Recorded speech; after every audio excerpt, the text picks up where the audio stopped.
Hey, what's up, everyone? We have a pretty fun and exciting podcast for you today. We're going to be talking with a longtime coach and friend of ours, Bekah from Brave Endeavors. And we're going to talk a little bit about in-person coaching versus online coaching, her background, how she got into the sport, how she got into coaching, and just kind of talk about all things coach related. I think there's a lot of good resources online and also in person. And both of us have a pretty good connection as well through Ninja MTB. It should be kind of a fun episode. And we're excited to bring Bekah on. How's it going? Good. Yeah, excited to be here. Thank you.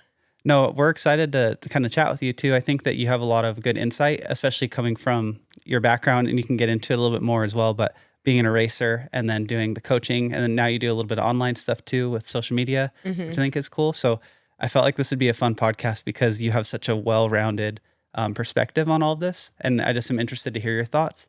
I know from our audience, we talk a lot more to like the online or people that are trying to get coaching, maybe not even one-on-one, but just they want to learn things online and kind of just get into the sport.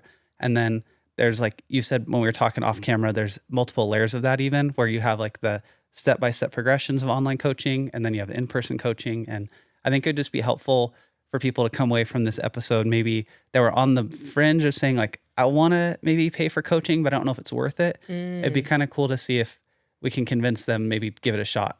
Great. Love that goal. Yeah. Cool.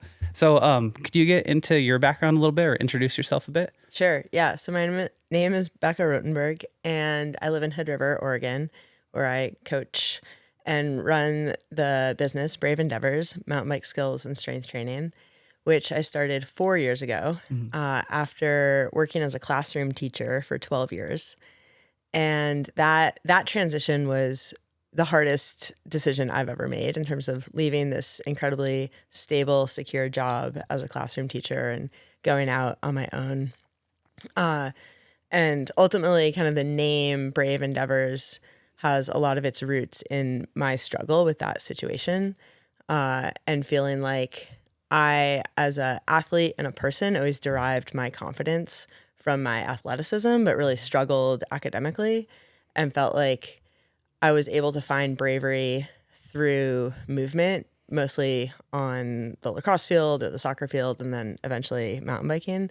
But that helped me move forwards in other aspects of my life.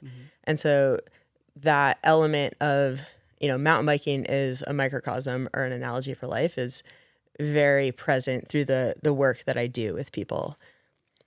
And do you feel like in school you were struggling with the academic side as far as like getting good grades and whatnot, and then the athletics was how you validated yourself to your friends and everyone around you, or to yourself? Or Oh, that's a great question.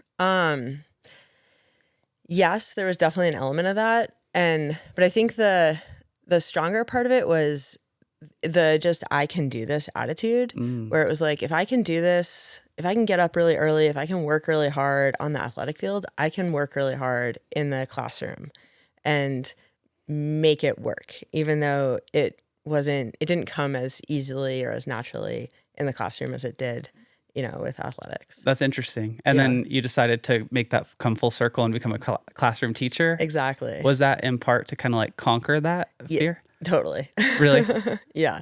And I just really enjoy working with people, and at the time really loved teaching and working with kids in the classroom setting. And then that started to fizzle out just based on the kind of the dynamics of a public school system, and just a lot of kids, not a lot of great resources. And simultaneously, I was starting to see other opportunities pop up for myself that involved work outside of the classroom, and just felt like it was now or never. If I didn't make that change, I was going to be a classroom teacher until I retired at like 65. That's cool. And I remember the very first time I met you was kind of back, I think at the Hood River Enduro in 2012, or maybe around there somewhere. Okay. But you were doing quite a bit of racing as well, and not just Enduro or Super D, but you were doing a lot of cross country stuff too, right? Yeah. So I started racing in 2009. My first race was actually the Downeyville Classic. Have you done that one? I haven't, but I've always wanted to. Oh my goodness. So fun. That's a strong word there. Fun for that. It's true. That climb is so gnarly. The climb's brutal. And so I had done a season of road racing with UC Davis and decided to do a mountain bike race at the end of that season. And I had no idea what I was doing. And I clearly remember signing up for the race, and it was like pro, expert, sport, beginner. And I didn't even know what sport meant. I was like, that sounds fun, sporty. I don't know. But I'd never done a race before. And so I was like, well, I'm obviously a beginner. So I raced beginner class. I won by half an hour. And I was just like, oh my goodness, that was ridiculous, but fun, incredibly hard. And I remember driving home from that race, and I was just like, I wonder where this could take me. And so I decided to start racing after that. Yeah, and at the time I was living in California. Enduro hadn't really become a thing.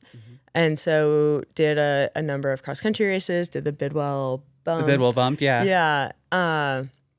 And always in the back of my mind had this idea of the moment mountain biking feels like a chore or isn't fun, I don't want to continue to race.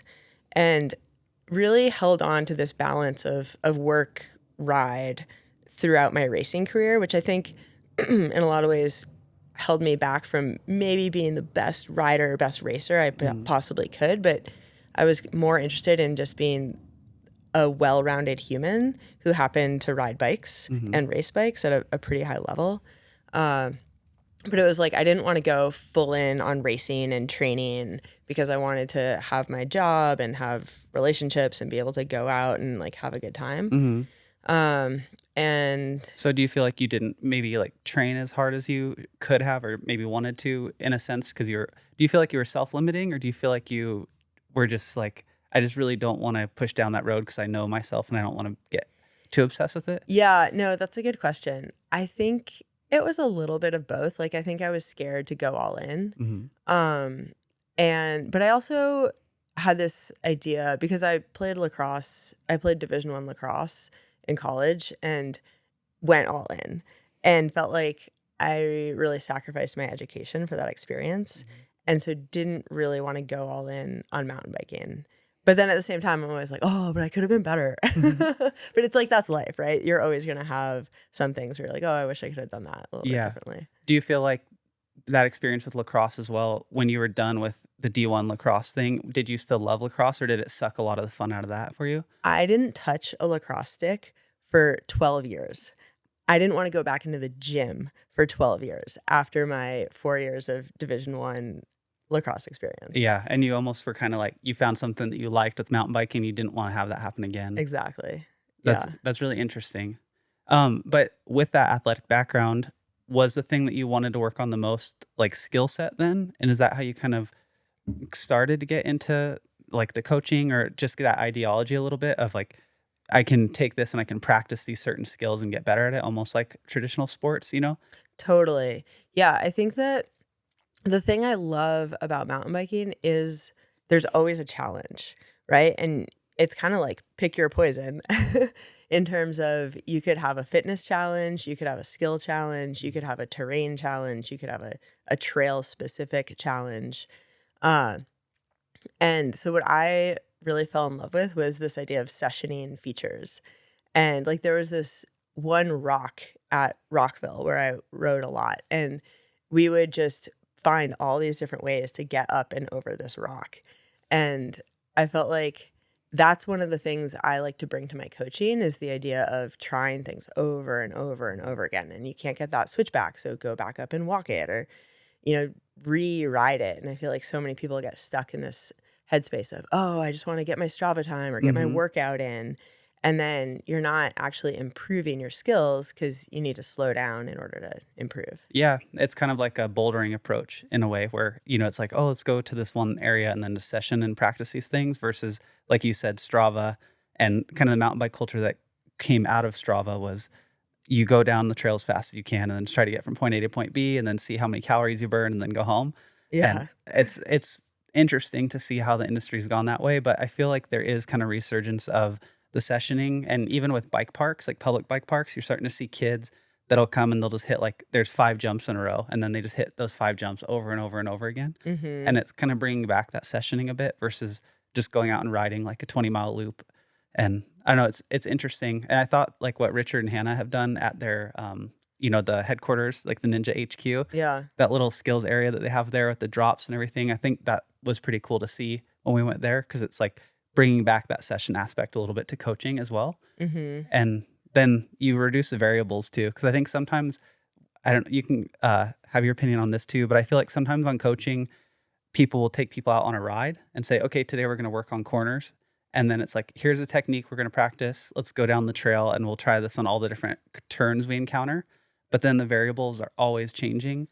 And it kind of can be hard for someone to really like identify what they're doing because maybe the trail is changing. So on the one where they needed to lean in a bit more, maybe there's a rock in the way and then they can't. And then it's like, I don't know, it's just harder to practice sometimes when you just are always changing all the variables. But I don't know how you feel about that too. Or Yeah, I completely agree. And I think, we can definitely get into coaching where like, so today, this evening, I'm going to be coaching a cornering clinic, and April will be helping to coach that as well. And what I've started to do in my coaching is try to focus in on one or two skills more than a big intro clinic where it's like, we're going to teach you the 18 skills of mountain biking. And I feel like people come away from those really overwhelmed. mm-hmm. Whereas I'd rather go deep on one or two skills and really hone those and try to ignore the other things, other variables for the moment, knowing that in order to be, the best rider you can be, you do need a complex toolbox. Mm-hmm. But so for cornering practice, like we'll start out on the pavement and working with cones, and it's very not trail realistic. And oftentimes people are like, well, I don't want to be on a parking lot. Like I'm a mountain biker. I want to be on the dirt. And it's like, yes, and we will get there. But in order to really improve, we need to start super simple. Mm-hmm. And Eagle Bike Park is actually one of the best places to work on corners because they don't have the rocks or the roots or a lot of the other distractions. So I think that idea of trying to focus in on one skill and just ignore the other variables as you work on the one thing you're trying to improve on is really helpful. For sure. Yeah, and that's what I think is interesting is you'll see that in so many other traditional sports where they just do like, oh, we're going to do shooting practice, we're going to do penalty kick practice, or we're going to do this or this, or with football, it's like, all right, we're just going to work on hip rotation. And they would break it down into the full fundamentals, like when we were doing quarterback drills. It's literally, all right, you're going to sit on your butt and just practice throwing from your butt so that we can get like the torso rotation, and then we'll go to the knees, and then we'll do that. And it's like, I'm never going to throw on my knees. Like, yeah, but we want you to understand the torque and where it comes from. And I think with mountain biking, it was almost, for a while, it has seemed like, oh, just get on your bike and go. Like it's an adventure. And it's like, that is true. But also we can try to make it safer for people that are getting into it. Cause I feel like the trails now are getting a little bit more high speed and it's getting a little more consequential. And I don't know. In my opinion, I've seen a lot more injuries happening, just especially as the trails got wider and faster with jumps. And it's like back in the day, the trails would be really, narrow and skinny with awkward rocks, and you're going slow and might go over the bars, but you're maybe not going to have like a huge explosion. And so I just think there's a place for it now. And I think that what Ninja is doing and what you're doing and all this stuff is so great because it's basically bringing people in and helping them, give them a foundation so that they can safely fall in love with the sport and, do it in a much more realistic way. Yeah, I totally agree. Yeah. But it's cool to meet people that have background with traditional sports too, because then they can see that a bit more. And it's always interesting. I know that you do a lot of stuff with like kind of working out too and like workout coaching. And do you feel like there's a big crossover there as well, where you focus with people sometimes on like their strength and fitness and things that they could work on? Or do you ever see like these imbalances that just keep popping up in people that are struggling? Yeah, I mean, that's huge. And, my business model is I'm a personal trainer, so I work with people in person. I have an online strength training class that's specific for mountain bikers. And then I'm also an in-person mountain bike coach for kids and adults. And as an entrepreneur, oftentimes I'm like, oh, Bekah, you have like too many balls up in the air. Like you should really try to focus in on, just the adults or just the kids or just the strength training. And I have such a hard time letting go of both because the overlap is so tremendous. And the more I work with people in person, both in a gym environment and in a trail mountain bike environment, the more I see how the two things complement each other. And it's like if you don't have a good foundation in your body and a good mind-body connection and a strong, stable core, it's so unrealistic to expect you can get onto this bicycle with two wheels moving at speed down a trail with roots, rocks, twists, turns, and feel super strong and super stable. And I think a lot of people expect that notion of, oh, it's just riding a bike, or like anybody can ride a bike, to to carry them a lot farther than it does. And then, as you said, it's like we're seeing more accidents, we're seeing more injuries.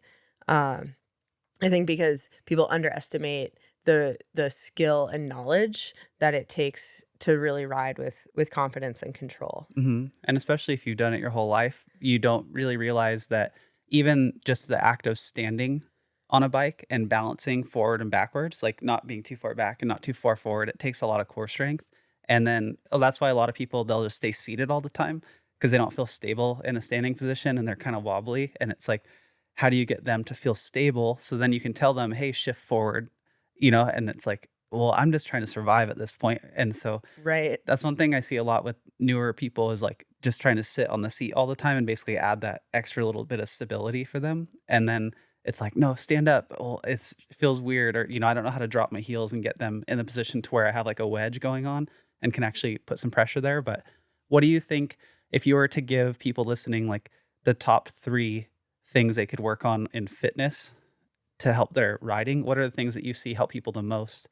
Like you said, a strong core, or like, is there mobility issues that people have that hold them back? Or Yes, tremendously. So I would say the number one thing, excuse me, is to work on a squat and being able to, you don't have to get super low, but if you can squat down with even pressure through your feet so that your quads are to parallel with the ground or even slightly above parallel, and not have a round in your back, right? So to keep your chest upright, like your spine neutral, and move up and down in that squat position, that would be huge.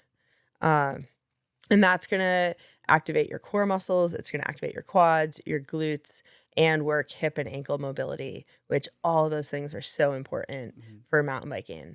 So the squat and then the deadlift, like those two movements, because then you've got, a good knee bend and a hip hinge, and it incorporates a tremendous amount of core strength. If you can do those two things, that's going to help you a lot on the bike. that's cool. Yeah. Yeah, I know April did a bunch of ankle mobility work about a year and a half ago or 2 years ago, and that kind of helped her a lot. And I think it's something that she's still. You can chime in too, but Yeah, I did a whole month of stretching out my ankle 3 times a week. Nothing super hardcore, but I did gain, I think, almost 10 degrees in my ankle, and I noticed huge improvement on the bike. And we did a month of CrossFit in February, deadlifts, lots of squats, barbell work, and it helped so much with even my endurance right now, and I feel so much stronger. I feel like I'm starting off the year really well. It's April, long winter this year, but I agree. And I helped Becca last night with the beginner clinic, and what you guys are describing right now with the squat and how beginners are just not comfortable in the balance position, finding where their balance is, and they're just feeling weak because they're not used to it. So I experienced that firsthand last night, seeing what you guys are talking about. I think the other thing I would add to how strength training really helps your mountain bike skills is just body awareness. And so last night, we were working on that wedge of dropping the front heel, pointing the back toes a little bit. And people are always looking down at their feet, like, what are my feet doing? And we were encouraging them to just keep your eyes looking up, looking at where you're going, but feel what your feet are doing. Or cornering, you want to start moving your hips around. You can't be looking at your hips when you're riding. Like, you have to feel the direction that your hips are moving. And so we're such cerebral creatures, especially in 2023, and everything is on screens, and we've become really disconnected from our body. And that's where any sort of movement practice doesn't have to be strength training. It could be yoga, it could be Pilates, but just building a deeper connection from the brain to the rest of ourselves is really beneficial and carries over onto the bike. yeah, I agree completely. And I think that one of the drills that we did in the gym that helped me the most when going from like a junior expert to turning pro and needing to get a little bit more speed. One of the biggest drills that we did was standing on like a Bosu ball or Swiss ball, upside down, and the balance portion, and then like throwing a tennis ball at each other. And you have to look up and like stare at the person and try to catch a tennis ball while you're balancing. And it's that whole thing of like look ahead down the trail and you're still balancing, you're reacting, you're trying to catch things, you're using your Proprioception. proprioception and your peripheral vision. Oh, yeah. And so it's like even on the trail, a lot of times there's things in your peripheral that are happening.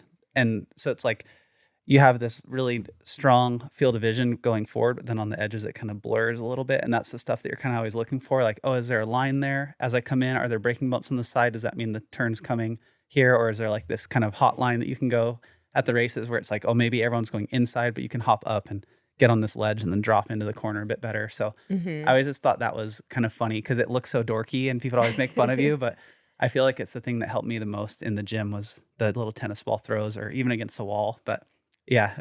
Yeah, totally. And I think that vision that you're just talking about, it's a great analogy for life, right? Where you want to be looking ahead and you don't want to be laser focused on what's going on. Like you want to have some awareness of what's happening in your periphery. But if you get too distracted and go down the wrong lane, then you're not going to, get to your end destination or reach your goal. But you don't want to shut out those opportunities also. For sure. So what's been the biggest transition and when did you start really focusing more so on the mountain bike coaching? Like you said, the last few years, but has that really picked up through the pandemic or how did that go? Yeah. So 2018 is when I left my teaching job. So June of 2018. And I basically spent 2 years coaching for another organization, actually a handful of organizations, Ninja being one of them. I got my personal training certification and then the pandemic hit and I was that classic case of every single form of employment I had gone overnight. I had an in-person strength class. I had personal training clients. I had all these mountain bike contracts that I was going to do and everything was just done. And so I took my in-person class online. And then I just started reaching out to parents of kids I'd coached in the past and said, hey, I'll meet your kids at the trailhead and, coach them. And then people started reaching out to me kind of out of the blue for private lessons and things just really picked up. And then 2 years ensued of just total nose to the grindstone, like figuring everything out on the fly. Like, okay, now I coach kids, now I coach adults, like, but I'm also strength training online and just trying to piece it all together. And a pivotal moment for me was in the spring of, it must have been 2021, where I finally actually put together mountain bike programs for kids ahead of time and had dates, had, focuses, and like prices and a place online where people could go sign up rather than like emailing or mailing me a check or dropping it off on my doorstep. And I sent this email out to parents and within 36 hours, my programs were full. And I cried. I was like, oh my God, I feel like I've been working my tail off for 2 years and this is working. So yeah, now I'm slowly trying to grow, but really keeping my focus on quality. So for both the adults and the kids, I really try to keep things in small groups. So my kid programs, I cap at six kids. Adult clinics cap at 12 and have at least 4 coaches for 12 folks because then I like to split into 2 groups because I really believe in the human element and making a strong personal connection and that helps us to develop our skills when I can look someone in the eye and know their name and just know a little bit about you as a person. I think that's going to help you develop faster as a rider as well. For sure. And I totally agree with you on the capping things a little bit because I feel like one thing that we've heard at times is like people that watch the YouTube channel and they try to get some skills online.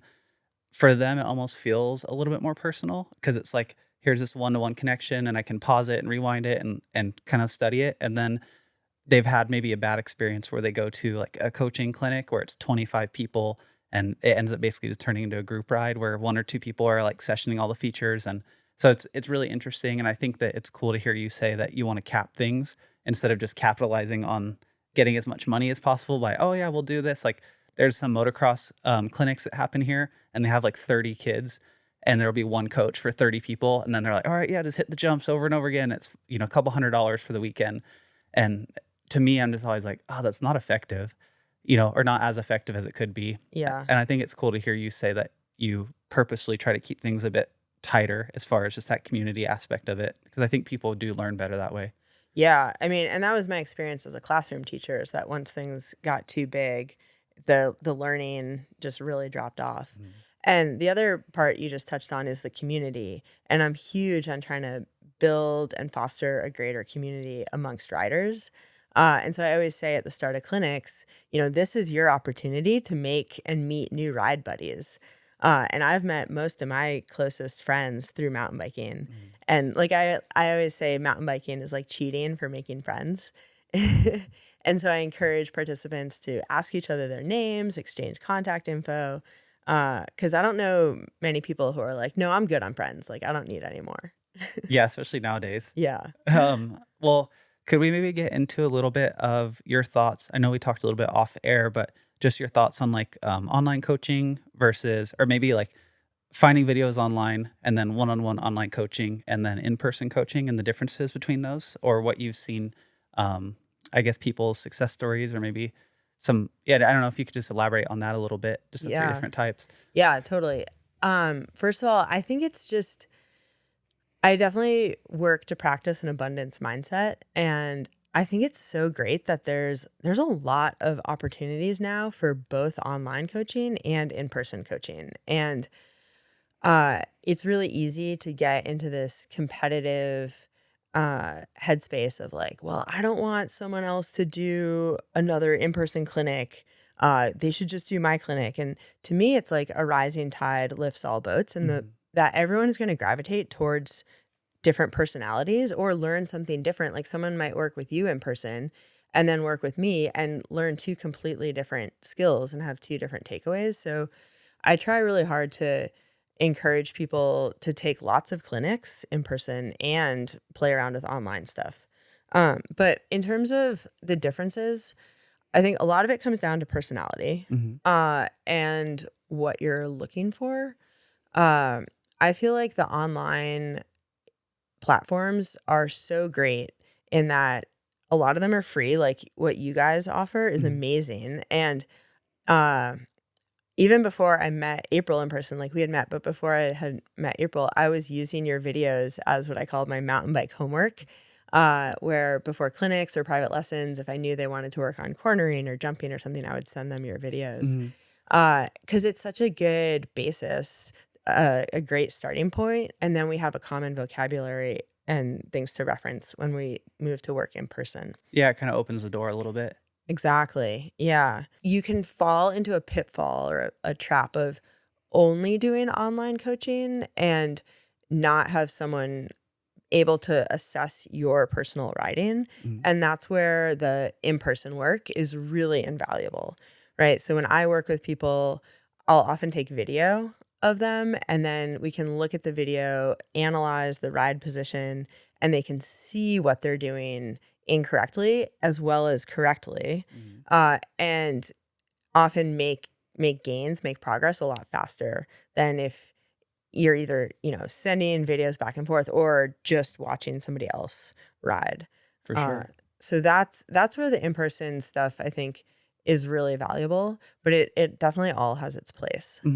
And do you think there's any opportunity for the coaching industry to improve in certain ways, like in certain aspects? Is there, because I've been thinking about this a bit, where I almost wish there was an area with basically trails that are all built up with like progressive features where it says, all right, here's the drop trail. It starts out, the first drop is 6 inches and then 12 inches and then 18 inches and then 3 feet and then 5 feet at the end or something. Or corners where it's like a flat corner trail where they increase in radius or decrease in radius the whole way down. And I almost wish there was more kind of designed areas in a sense, because if you go to like there's a chain called D1, which is like a training facility where they basically get kids ready for college sports. And they have, the field out there, and they have all these like kind of preset curriculums of here's how you practice this, here's how you practice this, here's the strength and conditioning portion. I don't know if that doing that cookie cutter formula would be good for mountain biking because the trails are also different and the bikes are also different. But I almost wish that there was like a little bit of a standardization. And I don't know if you feel or how you feel about that, or if you feel like there's anywhere the industry could improve. Yeah. Well, I think that if you look at, the two main coaching certification organizations, so BICP and PMBI, that they have essentially a flow chart of progression. And each one is slightly different, but they're essentially trying to accomplish the same thing. And with the flow chart, you mean basically it's like, here's the first skill someone should learn, and here's the skill after that, and here's the skill after that. Yes. Do you know that roughly off the top of your head for people that are listening? Yeah. I'm definitely not going to get it exactly right, but it's essentially learning a stable, balanced position on the bike. So what I call a dynamic riding position or a ready position. And then braking, learning appropriate brake habits, and then bike body separation. And those are like the three main fundamental riding like the core skills. tenets. Yes. And then from there, it kind of depends where you want to go. Often people want to go into cornering, but it also could be drops. It could be steep roll downs. It could be techie climbs, techie riding, and then jumping. And then it's just like adding speed.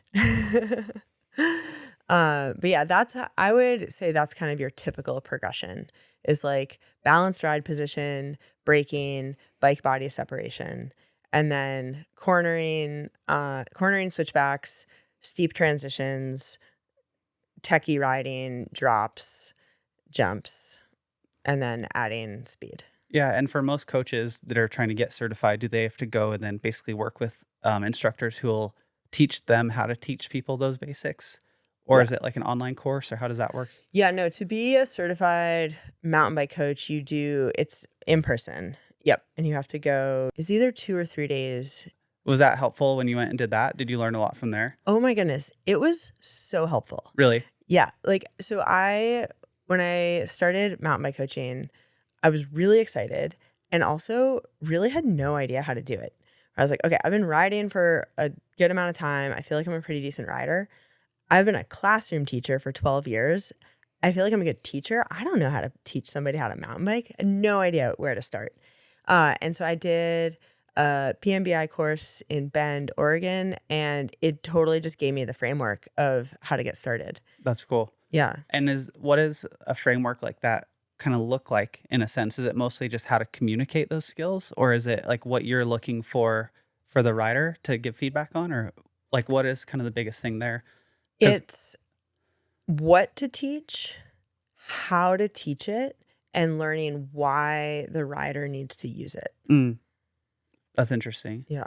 Yeah, I feel like a lot of times there's people that are like, oh, I know how to ride well, so then I'll be able to coach it. And then it's kind of like deconstructing that a bit. Because Right. I think there's plenty of good riders who maybe they think that they're doing something. And then when you film it and show them, it's like, oh, you're actually not doing what you said you're doing.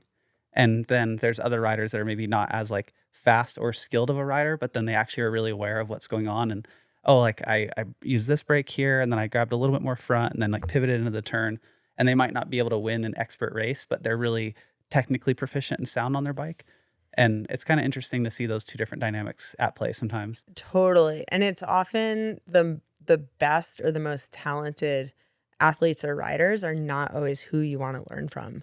And that's actually an area where I think you really shine, where your ability to analyze not only what you're doing, but what other people are doing is really good.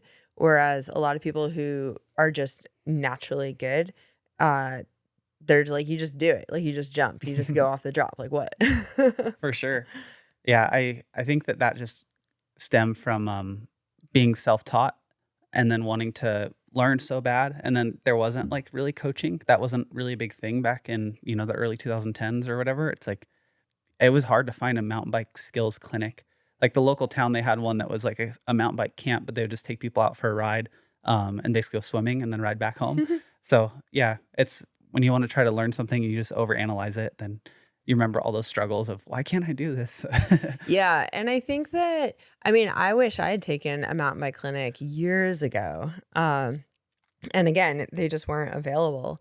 But kind of getting back to our original goal, it's like you save yourself so much struggle by putting in a couple hours of a clinic or of a lesson or of some online learning and then going out and practice. And I think that, in our kind of fast-paced go, go, go culture, people just get caught up in wanting to ride, right? I just want to go for a ride. I just want to get my ride in. But then they get frustrated because they're like, oh, I'm never getting that switchback, or there's that rock garden that always trips me up. And it's like, well, have you stopped to actually look at it? Like, have you walked down those rocks? Have you rolled your bike down those rocks? Have you thought about what you're doing on something that's similar, but a little bit more inside your reach, and then applied those skills to that harder thing? And so I think that's one of the biggest things that I like to do as a coach is just encourage people to slow down, right? Get off your bike, look at the things you're trying to ride. And that ultimately taking a little bit more time to improve your skill is going to give you greater confidence and more happiness and just more enjoyment overall in the long run. Yeah, I completely agree. I totally agree. I completely agree. I think that that's one thing that people need to do a lot more of. So I'm curious what your thoughts are with all this new technology that's coming out. April and I were chatting about this a little bit yesterday, but I feel like my personal opinion on this hasn't fully formed, but I have a little bit of a concern that as the technology gets better and better, people's skills are actually going to get worse. So for example, if there's a drivetrain that allows you to just shift whenever and you don't need to learn proper shifting technique, is that going to just elevate everybody's riding, or is there going to be some drawback to that? Yeah, I've been thinking about this a lot for the last couple of years because when I went to SR Sun Tour in Taiwan factory in 2019, they had all the new fork castings and there's this little mount on it. And everyone's like, what is that mount for? They're like, oh, it's for anti-lock braking. You're like, what? And so then they explained that Bosch and Shimano and some other companies are working on anti-lock brake systems, which will essentially have like a wheel speed sensor. And when the wheel hits zero, even for just a split second, then there's a pressure relief valve that basically like a servo that can release pressure and allow the brake to open slightly. Wow. And it'll control braking. So then I heard people start testing it, and essentially you could hit a jump and just squeeze full front brake in the air and land, and it'll just slowly roll you down the landing. So in that sense, it's kind of interesting because a lot of the people that went into that camp with Bosch, they were super skeptical and they're like, this is so kooky. I would never ride this on my bike. But what it allowed the guys to do, especially like the faster ones, is come in through like a wet, rooty section and just hold the front brake, and it would just basically find traction. And anytime the wheel could slow down, it would. And if it was going to lock up on a route, it would just open. And so for them, it actually ended up making the riding experience better, even for these skilled riders. But I agree with you that I think it's almost like, the older people are like, oh, back in my day, I used to drive a stick shift and blah, blah, blah. And it's like, yeah, maybe the sport won't be that at a certain point, but it doesn't mean that people won't want to ride like a single speed or a rigid or a manual. Like, basically like Shimano has auto shift coming out too on the e-bikes now, which is it matches your wheel speed with your cadence and it'll basically auto shift for you. And then it can turn the front chainring to get the drivetrain to actually move through the gears. And so even when you're coasting, it'll just move the front chainring and shift the gears for you based on your speed, which is kind of crazy. But I think it'll open the door for a lot more people to get into the sport, in the sense that you could take someone out for a ride who's never ridden a bike and they could just sit on the seat, and then you just tell them, all right, just grab the front brake and just pedal, and it'll basically not allow you to go over the bars, and it'll just open up and kind of like keep you from getting the jerking motion, and then it'll just shift for you on your own. And it might be the kind of thing that gets someone into the sport. Yeah, I think that's a great point. And even thinking last night, at this beginner clinic, there was a couple of women who they were really struggling to shift their gears as they were going uphill. And it's such a frustration. And especially when you're new and you're not necessarily in great shape yet. And then shifting is also a struggle. It's like, if we can eliminate or remove that barrier and get someone more excited to be outside on their bike, yeah, why wouldn't we want that? Yeah. And it's kind of interesting too, because even once clutch derailleurs became a thing, and then like the shift actuation got stiffer. And so then that's why you kind of saw like this movement now, I think, to wireless shifting, because it makes the lever feel so light. But a lot of people that have mechanical with a clutch that's stiff, it's like pretty hard sometimes to shift, especially after a long day. And then especially if you have smaller hands, and it's like, it's not designed for like a smaller hand a lot of times. And so I don't know. I think that there's a lot of benefits where it's opening up the sport to more people, and you could basically like take your mom out for a ride and just be like, yeah, just pedal. And then when you get scared, just grab the front brake and you won't go over the bars, and like, you just have fun, you know? So I like that aspect of it. But then I also understand where people are like, oh, that's not what mountain biking is. And it's like, yeah, well, maybe not to you, but there's some people that ride mountain bikes like they're just going on a hike, and mountain biking is hiking with a bike. And then other people they're racing, or there's other people that want to do like freestyle, or there's other people that do like the bouldering style.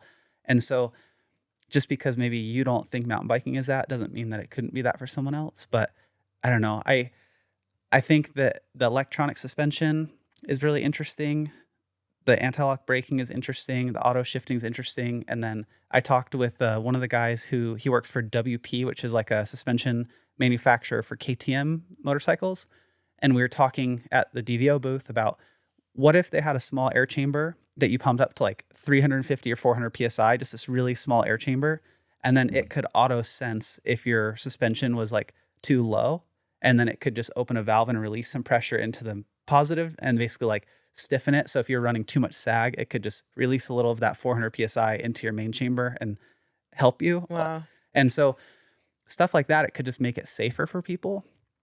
But I don't know. It also, I understand where people go, oh, that's not mountain biking. It's like, yeah, but what's bad about it if someone's enjoying it? Right. Yeah. No, I think then you've convinced me. I'm all for it. I think that my only reservation at this point is just I feel like things just keep getting more and more expensive, and then it pushes the sport into more and more of an elitist category, and that's another component of my work is trying to provide opportunities for underrepresented populations to be out on trails and ride bikes. And I work with a local nonprofit in the Columbia River Gorge, and we take kids out. And right now we get them out on really nice bikes because the person I partner with, Greg Galliano from Hood River Mountain Bike Adventures, he has a whole fleet of like carbon transition bikes. And so these kids are out riding around on $6,000 bikes, and they're like, whoa, these are, they recognize they're nice. And they're like, these must cost like a couple $100s. And we're like, you have no idea. And I almost feel like we're doing them a disservice because for these kids to buy a bike like that at this point in their lives is very unrealistic. And so that's a struggle that I have. Yeah. And꯫ I'm curious on what it will do. Like the third party effect is what it'll do to the trail designs. Because if basically you're auto shifting and you're auto braking and you're like everything's kind of set up for you, then are the trails going to get faster? Like, because now people, if you basically are taking things away from their brain and the processing, like if you could process 5 tasks at a time and one of them's shifting and one's pedaling and one's braking and one's this, and then all that's taken care of. And now it's just, I just am going. Yeah. Like, what does that do to the trail? And I feel like the trails in general have gotten so much faster and bigger jumps and high speed and bigger berms. And that's the thing that I am the most hesitant about with mountain biking right now is like even in Bentonville, Arkansas, they built all these amazing like machine built trails everywhere, but then the trails kind of fell apart because they're machine built and it's not really sustainable. And then now they have like a moratorium on machine building and it's all hand built only. And they're doing like narrower hand cut trails and people are loving it. And they're also lasting a lot longer, but the trails are slower. And so it's like, there's fewer injuries. It's more sustainable, but it's maybe not quite as fun for some people. Like when we went, April was like, I don't like the hand cut stuff. I like hitting jumps and I like going fast. But for all the people that are just getting into mountain biking over the last 4 or 5 years, that's kind of what they see mountain biking as, is like, I just go fast and hit jumps. And it's like, for the people that are a little bit older into it, they see it as, I'm going to just struggle with this one rock for an hour and try to just get over this one rock. And I don't know, I just think it's interesting. Like, I don't know if you have any thoughts on that as well, but it's just weird to see the two different dynamics of someone who's newer to the sport and then someone who's a little older to the sport. And I feel like some of the old dogs are kind of like, oh, all the good trails are going away and everything's becoming machine built. And then some of the newer people are like, why are they trying to build these hand cut trails? These suck. I just want to hit jumps. And Yeah. it's interesting. It is interesting. I think it's one of the cool things about mountain biking though, where there's always something for everybody. And mountain biking is so varied, right? Where it's like, yeah, you can have your fast flow trails, and some people really excel at that kind of riding, but really struggle with tight, sketchy single track. And that's where there's always a challenge to be found. And so I think it's good that the trails are different and that people have different options. And it's kind of, again, pick your poison. Like, we have options out there. For sure. I had a question for you, which is, where do you see the industry going in the next 5 to 10 years when it comes to like a new rider getting into the sport? Where do you think their path will be? Like, as someone says, I want to get into mountain biking, and then, from that first initial, like, I want to buy a bike, do you feel like people are going to funnel more through coaching? And if so, what do you think that looks like? Or do you have any thoughts on kind of the future of it? Yeah, that's a great question. I think that coaching is definitely becoming much more normalized. Just the way, with the pandemic, fitness, there was a huge boom in at-home fitness and kind of working with a trainer or working online with some sort of a coach, be it a Peloton instructor or whatever. That became much more normalized. I think we're seeing the same thing with mountain bike coaching, where it's almost the expectation of, if you get a bike now, a new bike, you're a new rider, you should get coaching, no doubt. And where are we going?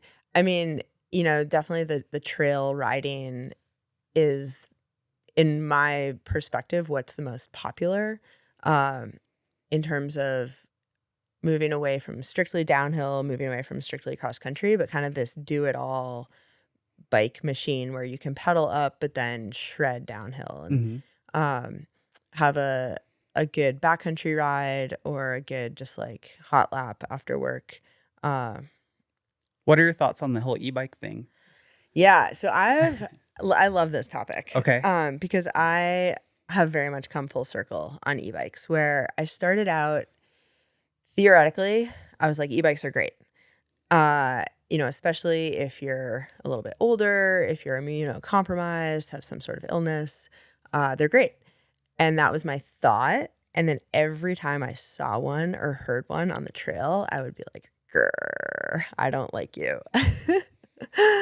And then I finally got one, and it's so fun. And now I just think the more people on bikes, the better. And I see these kids, 12, 13, 14-year-old kids ripping around on e-bikes. And part of me is like, they should be on an analog bike. And then the other part of me says, well, I'd rather them be outside on their bike than at home playing video games all the time or on social media or asking their parents to shuttle them. And so I think that e-bikes are just the great equalizer. And like Michelle, my wife, she never wants to ride a road bike or a gravel bike, but we have a e-bike commuter for her, and we'll go on gravel rides together, and it's so fun. And we both have a great time. And like, I've PR'd a couple climbs just trying to keep up with her. And so, yeah, I just think the more people on bikes, the better. And I'm all for e-bikes. That's cool. What do you feel like that little point of contention was when you kind of saw them on the trail at first? Yeah, it was totally the cheater mentality, where Really? I was like, yeah, I feel like they're cheating. I feel like they're not working as hard. I just saw them as this, again, like elitist, really expensive, fancy toy that wasn't necessary. And I've completely changed my mindset about it, other than the fact that they're still really expensive. Yeah, I know. And I always tell people a good way to think about all this stuff is basically it's an investment into your healthcare costs. Yes. And so you can make, especially with coaching, it's like you spend a couple $100s in coaching and you can save a few $1,000s in medical bills possibly if you like maybe don't have that big crash, or maybe like don't rip your knee open in a corner because you weren't doing the right thing. And then same with bikes. If someone's not healthy, they're not active, they live a sedentary life, and then they spend $5 or $6 on an e-bike, like that could completely save them hundreds of thousands of dollars in the long term if they become active. So I don't know. It's it's really important to invest in yourself. It's so important to invest in yourself. And that's kind of one of my key tenets, especially working with women, where women are women are amazing at investing in everybody else except themselves. They invest in their spouses, their kids, the dog, the hamster, their jobs, like all the things except for themselves. And kind of going back to the e-bikes, it's like it's really hard to be on an e-bike and not have fun and not have a big smile on your face. And this idea of play and fun often gets shoved aside once we're adults. And it seems kind of immature or childish to prioritize fun, but like we're humans. Like why are we around? Like if you're not enjoying life, that's a pretty big bummer. And so I think everything we've talked about in terms of getting coaching to improve your understanding of how to ride a bike, improve technology that removes those barriers from enjoyment on the bike, to e-bikes, which is like the ultimate form of fun. It's just allows people to get outside, have connections with friends, with nature, relieve some of the stress, and find an element of play and enjoyment in a pretty stressful time right now. For sure. And yeah, it could always just be a door opener too, where someone gets that e-bike and they start riding it, fall in love with it, and then they get a normal bike, and then they become like this ultra adventure marathon person. And Yeah. it's like you never know where people are going to go with it. But yeah, just get outside, have fun, and do some brave endeavors. Yeah, be brave. Yeah. Well, cool. Thanks for doing this podcast. And I hope people that listen to it find it helpful. I think that if you have any parting words, like where can people find you? And yeah, anything else you want to say just on the way out? Yeah. So I am on Instagram at brave.endeavors. My website is ridingbrave.com. I'm based in Hood River. And if you're in the area, please give me a shout. I'd love to work with you. Cool. Well, sweet. Thank you all for listening. We hope this is valuable. And yeah, just get out there, get some coaching if you are interested. And hopefully we'll see you on the trails. Great. Thank you.